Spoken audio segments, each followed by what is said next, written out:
ਵਾਹਿਗੁਰੂ ਜੀ ਕਾ ਖਾਲਸਾ, ਵਾਹਿਗੁਰੂ ਜੀ ਕੀ ਫਤਿਹ। ਜੀ ਮੇਰਾ ਨਾਮ ਕਮਾਲਜੀਤ ਸਿੰਘ ਹੈ, ਨਵੀਂ ਦਿੱਲੀ ਤੋਂ। ਗੁਰੂ ਗ੍ਰੰਥ ਸਾਹਿਬ ਮਹਾਰਾਜ ਦੀ ਬਾਣੀ ਪੜ੍ਹਦੇ ਹਾਂ, ਜਿੰਨੀ ਕੁ ਵੀ ਗੁਰੂ ਸਾਹਿਬ ਮੱਤ ਦਿੰਦੇ ਨੇ, ਉਹ ਤੋਂ ਸਮਝ ਆਇਆ ਕਿ ਜਦੋਂ ਅਸੀਂ ਧਿਆਨ ਦੇ ਵਿੱਚ ਬਹਿੰਦੇ ਹਾਂ, ਗੁਰ ਕੀ ਮੂਰਤ ਮਨ ਮੈਂ ਧਿਆਨ, ਕਿਉਂਕਿ ਗੁਰੂ ਦੀ ਮੂਰਤ ਨੂੰ ਅਸੀਂ ਮਨ ਦੇ ਧਿਆਨ ਦੇ ਵਿੱਚ ਲੱਭਣਾ ਹੈ, ਕਿਉਂਕਿ ਉਹ ਆਕਾਲ ਮੂਰਤ ਹੈ, ਜਿਹੜਾ ਕਾਲ ਦੇ ਵਿੱਚ ਨਾ ਕਦੀ ਜੰਮਿਆ ਨਾ ਕਦੀ ਮਰੇਗਾ। ਬੇਸਿਕਲੀ ਉਹਦੀ ਕੋਈ ਮੂਰਤ ਹੈ ਨਹੀਂ, ਉਹ ਧਿਆਨ ਹੀ ਹੈ। ਗੁਰ ਕੀ ਮੂਰਤ ਮਨ ਮੇ ਧਿਆਨ, ਧਿਆਨ ਹੀ ਉਹਦੀ ਮੂਰਤ ਵੱਲ ਤੁਹਾਡੀ ਪ੍ਰੇਰਨਾ ਹੈ, ਧਿਆਨ ਕਰਨ ਦੀ ਪ੍ਰੇਰਨਾ ਹੀ ਹੈ। ਲੇਕਿਨ ਇਹ ਜਿਹੜਾ ਧਿਆਨ ਹੈ ਨਾ, ਇਹ ਧਿਆਨ ਲਗਾਣਾ ਔਰ ਲੱਗਣਾ, ਇਹ ਵੀ ਉਸ ਗੁਰੂ ਦੀ ਰਹਿਮਤ ਤੋਂ ਹੈ। ਅਸੀਂ ਬਹੁਤ ਵਾਰ ਦੇਖਦੇ ਹਾਂ ਕਿ ਜਿਵੇਂ ਕੀਰਤਨ ਹੋ ਰਿਹਾ ਹੈ, ਤਬਲੇ ਦੀ ਥਾਪ ਪੈਂਦੀ ਹੈ, ਵਾਜੇ ਤੇ ਸਾਜ਼ ਵੱਜਦਾ ਹੈ ਤੇ ਸਾਡਾ ਸਿਰ ਹਿੱਲਣ ਲੱਗ ਪੈਂਦਾ ਹੈ, ਕਈ ਵਾਰੀ ਬਹੁਤ ਜ਼ੋਰ ਦਾ ਹਿੱਲਣ ਲੱਗ ਪੈਂਦਾ ਹੈ, ਫਿਰ ਅਸੀਂ ਸਰੀਰ ਵੀ ਸਾਡਾ ਹਿੱਲਣ ਲੱਗ ਪੈਂਦਾ। ਮੈਂ ਇਹਨੂੰ ਸਰੀਰ ਦਾ ਨੱਚਣਾ ਕਹਿੰਦਾ, ਭਾਵੇਂ ਬੈਠੇ ਬੈਠੇ ਹੀ ਹੈ, ਲੇਕਿਨ ਜਦੋਂ ਤੁਹਾਡਾ ਸਰੀਰ ਨੱਚਣ ਲੱਗ ਪਏਗਾ, ਉਹ ਜ਼ਰੂਰੀ ਨਹੀਂ ਕਿ ਪੈਰ ਹੀ ਥਿਰਕਣ, ਤੁਹਾਡਾ ਮੋਢੇ ਹਿੱਲ ਰਹੇ ਨੇ, ਸਿਰ ਹਿੱਲ ਰਿਹਾ ਹੈ, ਪੂਰਾ ਸਰੀਰ ਇਸ ਵੇਲੇ ਆਨੰਦ ਦੇ ਵਿੱਚ ਨੱਚ ਰਿਹਾ ਹੈ, ਬੈਠੇ ਬੈਠੇ ਨੱਚ ਰਿਹਾ, ਬਾਣੀ ਸੁਣ ਰਿਹਾ।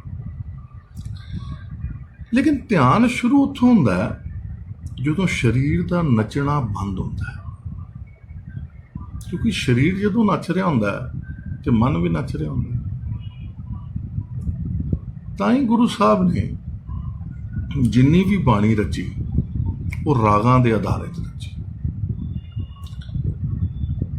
ਉਹੀਓ ਸ਼ਬਦ ਜਦੋਂ ਬਾਹਰ ਕਿਧਰੇ ਪੜ੍ਹਿਆ ਜਾ ਰਿਹਾ ਹੈ, ਔਰ ਉਹੀਓ ਸ਼ਬਦ ਰਾਗਾਂ ਦੇ ਵਿੱਚ ਜਦੋਂ ਹਰਿਮੰਦਰ ਸਾਹਿਬ, ਦਰਬਾਰ ਸਾਹਿਬ, ਅੰਮ੍ਰਿਤਸਰ ਪੜ੍ਹਿਆ ਜਾਂਦਾ ਹੈ, ਤੇ ਤੁਸੀਂ ਵੀਡੀਓ 'ਚ ਦੇਖੋਗੇ ਕੋਈ ਵੀ ਬੰਦਾ ਸਿਰ ਨਹੀਂ ਮਾਰ ਰਿਹਾ ਹੁੰਦਾ, ਕੋਈ ਇਸ ਤਰ੍ਹਾਂ ਨਹੀਂ ਕਰ ਰਿਹਾ ਹੁੰਦਾ। ਉਹਦਾ ਕਾਰਨ, ਗੁਰੂ ਸਾਹਿਬ ਨੇ ਤੁਹਾਨੂੰ ਦੁਨਿਆਵੀ ਇਸ ਨੱਚਣ ਵਾਲੀ ਅਵਸਥਾ ਤੋਂ ਬਾਣੀ ਦੇ ਰਾਹੀਂ ਪਹਿਲਾਂ ਹੀ ਕੱਢ ਦਿੱਤਾ। ਇਹ ਬੜੀ ਸਾਈਕੋਲੋਜੀਕਲ ਗੱਲ ਹੈ। ਗੁਰੂ ਸਾਹਿਬ ਸਾਡੇ ਬਹੁਤ ਵੱਡੇ ਸਾਈਕੋਲੋਜਿਸਟ, ਆਰਕੀਟੈਕਟ, ਟਰੈਵਲਰ, ਸਾਇੰਟਿਸਟ,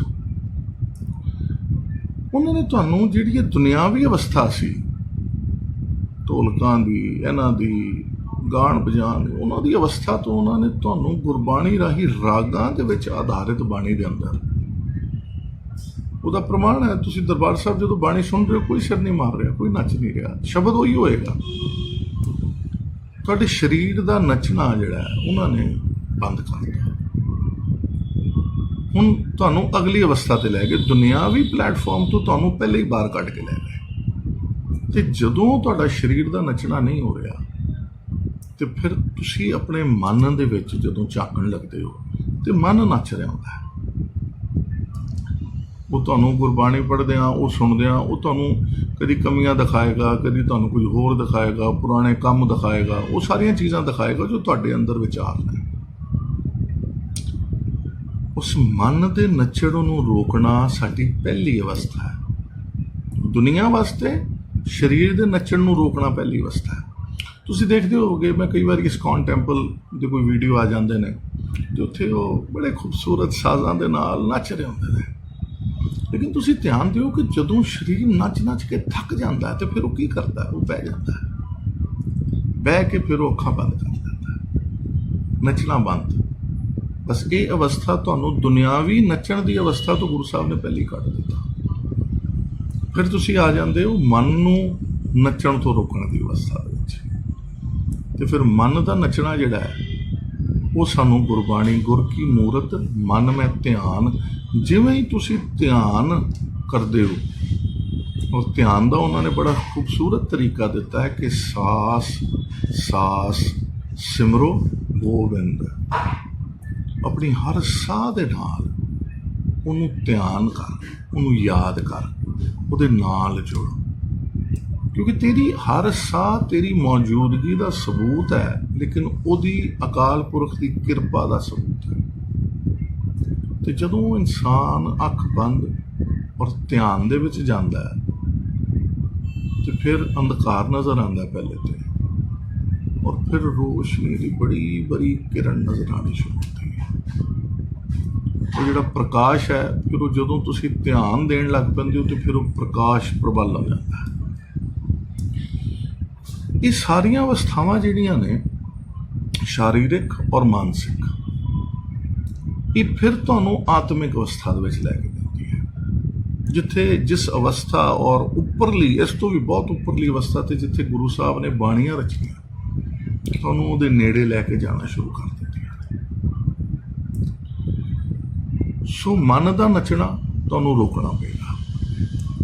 ਮਨ ਦੇ ਨੱਚਣ ਨੂੰ ਰੋਕਣ ਦੇ ਬੜੇ ਹੋਰ ਗੁਰੂ ਸਾਹਿਬ ਨੇ ਖੂਬਸੂਰਤ ਬਾਣੀ ਦੇ ਰਾਹੀਂ ਸਾਨੂੰ ਸਮਝਾਇਆ ਹੈ ਕਿ ਮਨ ਵੇਚੇ ਸਤਿਗੁਰ ਕੇ ਪਾਸ, ਕਿ ਆਪਣਾ ਜਿਹੜਾ ਮਨ ਹੈ ਨਾ ਉਹ ਸਤਿਗੁਰੂ ਨੂੰ ਵੇਚ ਦੇ।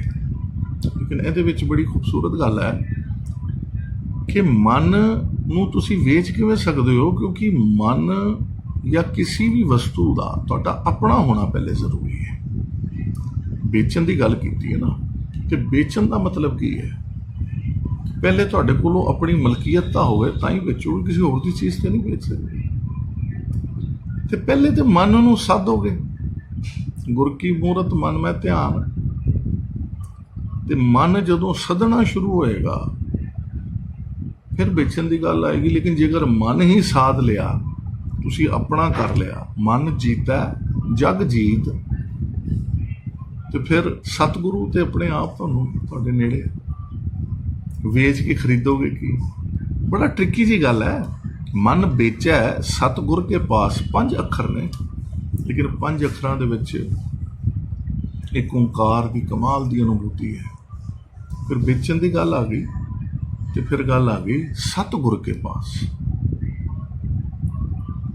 ਸਤਿਗੁਰ, ਗੁਰੂ ਨੇ ਗੁਰ, ਔਰ ਗੁਰ ਕਿਹੜਾ? ਸਤਿਗੁਰ। ਸਤ ਨਾਮ, ਸਤਿਗੁਰ, ਗੁਰ ਅਕਾਲ ਪੁਰਖ।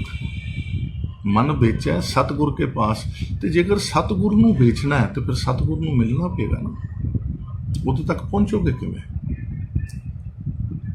ਤੇ ਜੇਕਰ ਸਤਿਗੁਰ ਮਿਲ ਗਿਆ ਤੇ ਫਿਰ ਮਨ ਦਾ ਤੇ ਕੰਮ ਹੀ ਆਈ ਹੈ। ਮਨ ਤੂੰ ਜੋਤ ਸਰੂਪ ਹੈ, ਆਪਣਾ ਮੂਲ ਪਛਾਣ। ਮਨ ਹੈ ਹੀ ਟੂਲ, ਉਹ ਇੱਕ ਜ਼ਰੀਆ ਹੈ ਤੁਹਾਨੂੰ ਉਸ ਅਕਾਲ ਪੁਰਖ ਦੀ ਅਨੁਭੂਤੀ ਕਰਾਉਣ ਦਾ। ਗੁਰੂ ਨਾਨਕ ਸਾਹਿਬ ਨੇ ਬਾਣੀ ਜਪ ਦੇ ਵਿੱਚ ਮਨ ਦੇ ਬਾਰੇ ਜੋ ਗੱਲ ਕੀਤੀ ਹੈ, ਉਹ ਅੱਜ ਤੱਕ ਨਾ ਉਹਨਾਂ ਤੋਂ ਪਹਿਲੇ ਕਿਸੇ ਨੇ ਕੀਤੀ, ਔਰ ਉਹਨਾਂ ਤੋਂ ਬਾਅਦ ਗੁਰੂ ਸਾਹਿਬਾਨਾਂ ਨੇ ਉਹਦਾ ਹੋਰ ਬਿਹਤਰ ਵਰਣਨ ਕੀਤਾ। ਸੋ ਮਨ ਤੂੰ ਜੋਤ ਸਰੂਪ ਹੈ, ਆਪਣਾ ਮੂਲ ਪਛਾਣ। ਇੱਕ ਸਾਰੀਆਂ ਗੱਲਾਂ ਜਿਹੜੀਆਂ ਨੇ, ਮਨ ਵੇਚੇ ਸਤਿਗੁਰ ਕੇ ਪਾਸ।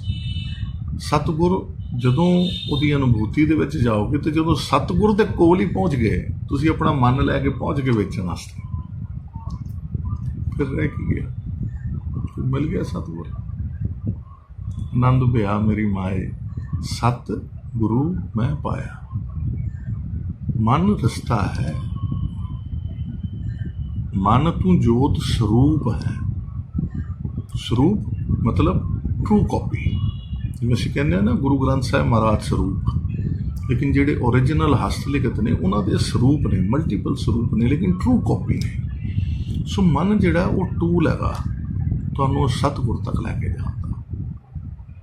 ਤੇ ਆਪਣੇ ਸਰੀਰ ਦੇ ਨੱਚਣ ਤੋਂ, ਮਨ ਦੇ ਨਾ ਨੱਚਣ ਤੋਂ, ਔਰ ਫਿਰ ਗੁਰ ਕੀ ਮੂਰਤ ਮਨ ਮੈਂ ਧਿਆਨ, ਮਨ ਵੇਚੇ ਸਤਿਗੁਰ ਕੇ ਪਾਸ, ਆਨੰਦ ਭਇਆ ਮੇਰੀ ਮਾਏ, ਸਤਿਗੁਰੂ ਮੈਂ ਪਾਇਆ। ਇਹ ਅਵਸਥਾਵਾਂ ਤੁਹਾਨੂੰ ਸਿਰਫ ਔਰ ਸਿਰਫ ਗੁਰੂ ਗ੍ਰੰਥ ਸਾਹਿਬ ਮਹਾਰਾਜ ਦੀ ਬਾਣੀ ਦੇ ਸੀ, ਕੋਈ ਹੋਰ ਗ੍ਰੰਥ, ਕੋਈ ਕਿਤਾਬ ਨਹੀਂ।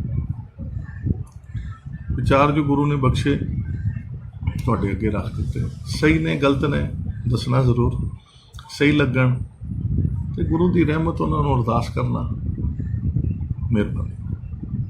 मेरा नंबर है 9212 7555557। शुक्रिया।